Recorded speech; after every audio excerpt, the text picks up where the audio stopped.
How do you measure a lifetime when it's lived beneath the spotlight, yet shaped most deeply in the quiet spaces between the fame?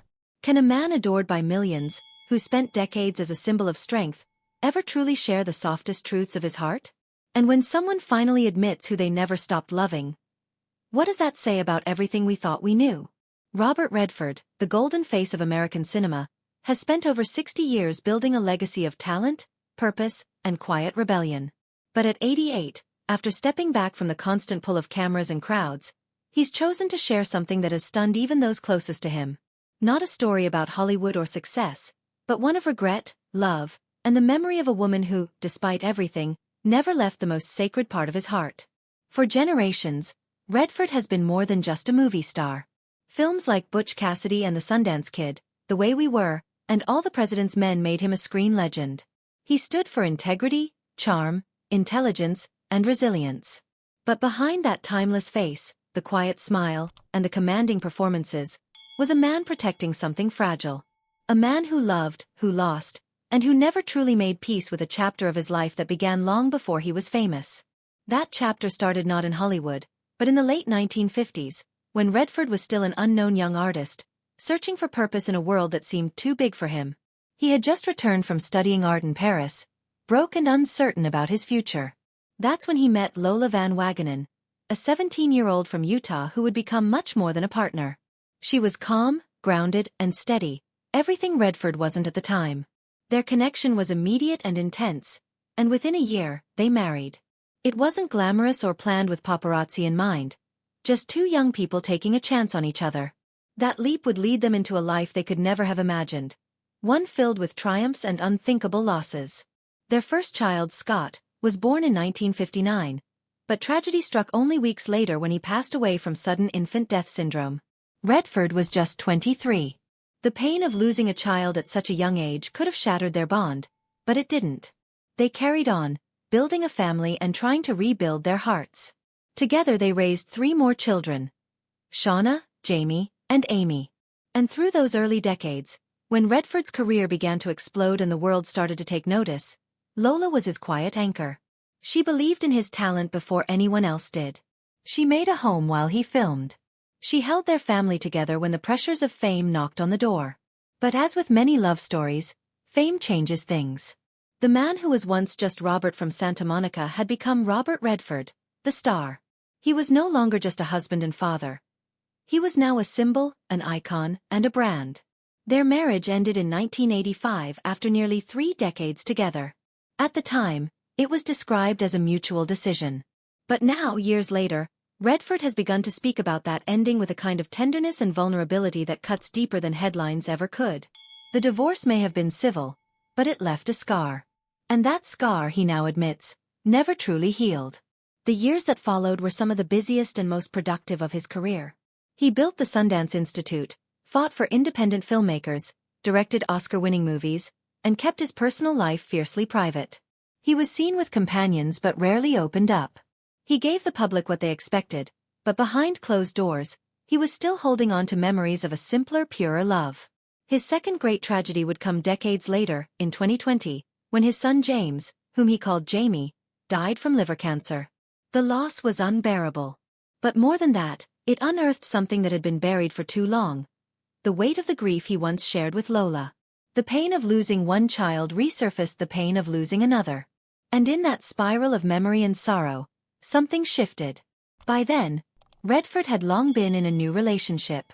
He met German-born artist Sibylle Sagers in the mid-1990s, and the two shared a deep, creative bond.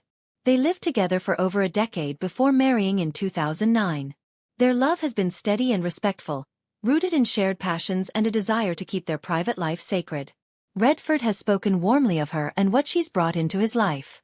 But even as that marriage has endured, those who know him best began to notice that he often spoke of Lola in a way that felt unfinished. Not in a longing sense, but with reverence and remorse. A man still holding something close to his chest. And now, in his twilight years, Redford has quietly, perhaps even reluctantly, opened that chest. In recent conversations, he's referred to Lola not just as an important part of his past, but as the love of his life. The woman who shaped his heart before the world tried to reshape it for him. He said, When I think about love, real love, the kind that shapes you, I always come back to those early years. She was the love of my life. We didn't make it, and that's on me in a lot of ways. But when you ask about real love, that was it. Everything after has been different. The admission hit like a wave. Not because it was dramatic or scandalous, but because it was so deeply honest. For someone like Redford, who has spent decades being guarded, the vulnerability of that truth was staggering. It wasn't a betrayal of his current wife. It wasn't a signal of regret for what came after. It was something more profound. A recognition that our first, deepest loves don't just disappear when the relationship ends. They linger.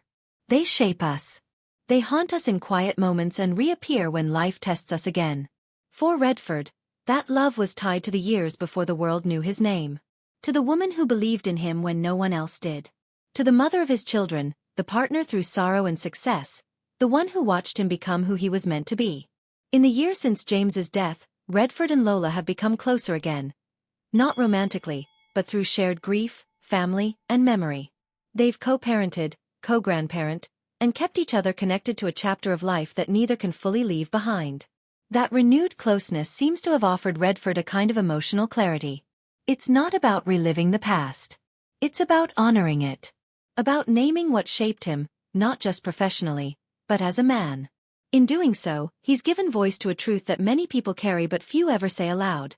That the deepest love stories aren't always the ones that last forever, but the ones that leave a permanent mark. His story is not just about a Hollywood actor.